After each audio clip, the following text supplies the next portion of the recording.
Okay, lad os bare springe direkte ud i det. Velkommen til vores særlige gennemgang i dag, hvor vi tager en kildetekst og forvandler den til en interaktiv sprogvandring. Lige præcis. Og i dag har vi jo en helt speciel udgave.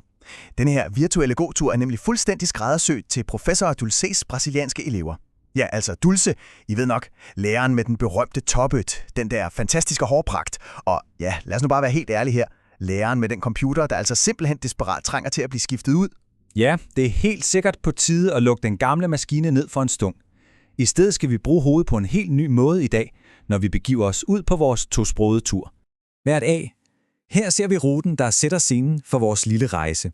Vi skal igennem en række faste stationer, der genialt kombinerer det danske sprog med helt almindelig hverdagsbevægelse for at bevare overblikket. Hvert B.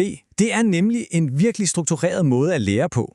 Når vi kobler fysiske koncepter til et nyt sprog, hjælper det hjernen med at fokusere, men husker bare meget bedre, når man slipper for unødige distraktioner. Og for at vi alle sammen er helt med på formålet i dag, så vil jeg starte med at læse resuméet på portugisisk, helt som vi lovede. Så lyt ekstra godt efter nu, Dulces elever. Este texto destaca como o simples ato de caminhar serve como reforço para a saúde física e mental, funcionando como refúgio prático contra o cansaço e o estresse do cotidiano. A estrutura da obra sugere integrar essa atividade na rotina através de pequenas mudanças de hábito, como substituir transportes motorizados por trajetos a pé ou realizar reuniões sociais durante uma caminhada. O autor explora também o valor comunitário e ambiental do exercício, incentivando a coleta de lixo durante o percurso e o aproveitamento de espaços urbanos. Em última análise, o propósito do texto é apresentar a caminhada como uma ferramenta acessível de revitalização, capaz de proporcionar clareza mental e bem-estar social com esforço mínimo. Sådan der. Hovedpointen er altså skåret helt ud i pap. Gåturen er et virkelig simpelt, men utrolig kraftfuldt værktøj. Og vores opgave nu, det er at forstå og træne præcis det koncept. Bare på dansk. Så lad os rykke frem til vores allerførste station. Første station. Her har vi et glimrende eksempel på konceptet om at tage en lille mental pause. Teksten lyder sådan her. Er hovedet fyldt med tanker, føler du sig træt, eller trænger du bare til et lille afbræk? Så gå en tur. En god gammeldags gåtur kan nemlig meget mere end bare at fragte os fra det ene sted til det andet. Det er godt for både krop og sjæl, og så er det en motionsform, som let kan presses ind i hverdagens travlhed. Rigtig godt. Nu gør vi det, at vi piller de vigtigste substantiver, altså navneordene, ud fra teksten for at fiksere jeres ordforråd. Jeg siger dem lige en for en, så I kan lytte til udtalen. Hovedet, tanker, afbræk, tur, sted, krop, sjæl, motionsform, travlhed. Det er spændende at lægge mærke til, hvordan lige præcis de her ord lynhurtigt indkapsler den smukke overgang fra ren mental træthed til fysisk bevægelse. Lad os bygge videre på det her og kigge på station 2. Den fokuserer på hverdagsgåturen. Altså, hvordan får vi det flettet ind i en travl rutine? Lyt med her. Vil du gerne i gang med at gå mere i hverdagen, kan du begynde i det små. Hvis afstanden til supermarkedet, din arbejdsplads, dit barns institution, dit studie eller din ven tillader det, kan du indimellem gå i stedet for at cykle, køre bil eller tage offentlig transport. Selvom det i mange tilfælde vil tage længere tid, er tiden godt givet ud. De skridt, du får gået, og den friske luft, du indånder, vil give dig ny energi til resten af dagen. Og igen isolerer vi substantiverne for jer. Det her er steder og ting, som I møder hver evig eneste dag. Hverdagen, afstanden, supermarkedet, arbejdsplads, institution, studie, ven, transport, tid, skridt, luft, energi, dagen. Det er simpelthen en stærk måde at afkode sproget på. Ordene står fuldstændig rent for en. Vi springer lige lidt frem på kortet til station 5. Den handler om noget lidt andet, nemlig at gøre noget godt for fællesskabet gennem affaldsindsamling. Teksten er her. God tur gør godt for dig selv. Men hvis du også vil gøre lidt godt for andre, kan du kombinere din god tur med at samle affald. Tag en pose, nogle handsker og måske en gribetang med dig, og samle det affald, du finder på din vej. Allier dig eventuelt med nogle venner eller noget familie og gør det til en konkurrence. Hvem samler mest affald? Hvem finder det mærkeligste affald?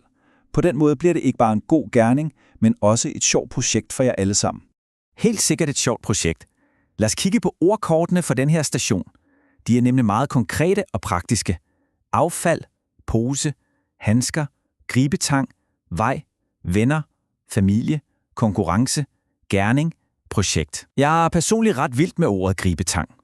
Det er en meget specifik ting at kende på dansk, men utrolig nyttig, hvis man vil ud og holde naturen ren på sin tur. Og så er vi fremme ved 6. og sidste station. Oaser i byen. Teksten lyder således. Hvis du bor i byen, er det måske ikke altid lige nemt at komme afsted til skov eller strand. Til gengæld er der i langt de fleste byer gode muligheder for fine gåture i parker, på kirkegårde og omkring søer. Samtidig er der gode muligheder for at lægge kaffe og noget at spise på vejen, så du ikke løber tør for energi på din gåtur. Bad B.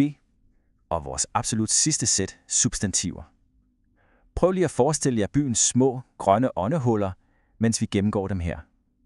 Byen, skov, strand, parker, kirkegård, søer, kaffe, vejen. Hver dag. Virkelig godt klaret. Når vi strukturerer læringen på den her måde, bliver teksterne meget mere fordøjelige. Men nu er det altså blevet tid til, at I selv skal på banen og arbejde mere aktivt. Ja, lige præcis. Vi skifter nemlig gear nu og går over til vores udtaleklinik. Og her skruer vi helt bevidst tempoet kraftigt ned. Konceptet er fuldstændig skræddersyet til jer. Vi siger et udtryk helt langsomt og roligt, og så efterlader vi en god lang pause, så I faktisk kan nå at gentage ordet højt derhjemme. Er I klar til at træne udtalen? Hvert B. Vi lægger ud med verber og handlinger. Lyt godt efter og gentag. Trænger til, at fragte os, presses ind, indunder, stiger ind, løber tør, at komme afsted. Sådan. Det er selve handlingen i sproget. Virkelig flot. Så bevæger vi os over til det, der handler om tid og frekvens. Samme system. Lyt og gentag højt. Indimellem. I mange tilfælde. Korte ture. I løbet af. En stund. Det lyder fantastisk. Lige præcis rytmen og tonen i de her ord er helt afgørende for, at det lyder naturligt på dansk. Nu tager vi nogle af de mere abstrakte koncepter og tilstande. Lyt og gentag. Afbræk. Travlhed. Afstanden. Fornyet. Halvvejen. En god gerning. Til gengæld. Fremragende. I er for alvor ved at få et godt greb om udtalen. Det hjælper vildt meget at have de her specifikke holdepunkter at støtte sig til. Og så lander vi på objekter og steder. Vores allersidste sæt af ord for i dag. I kender rutinen nu. Gentag efter mig. En gribetang. Kirkegården. Kloster. Åndelig retræte. Perfekt. Ved hvad, jeg er fuldstændig overbevist om, at professor Dulce sidder og er utrolig stolt af jer alle sammen lige nu. Og hvem ved, måske køber hun en dag inde i den der nye computer snart, når hun hører, hvor knaldgode I er blevet til dansk. Så for lige at runde det hele af, vores rute er nu fuldført. Nu har I ordene, I har lyttet til udtalen, og I forstår konteksten. Det har I nemlig. Så nu er det simpelthen blevet tid til at lukke computeren ned og komme ud og gå en rigtig tur ude i virkeligheden. Men inden vi slipper jer helt, så vil jeg gerne efterlade jer med et spørgsmål at tænke over.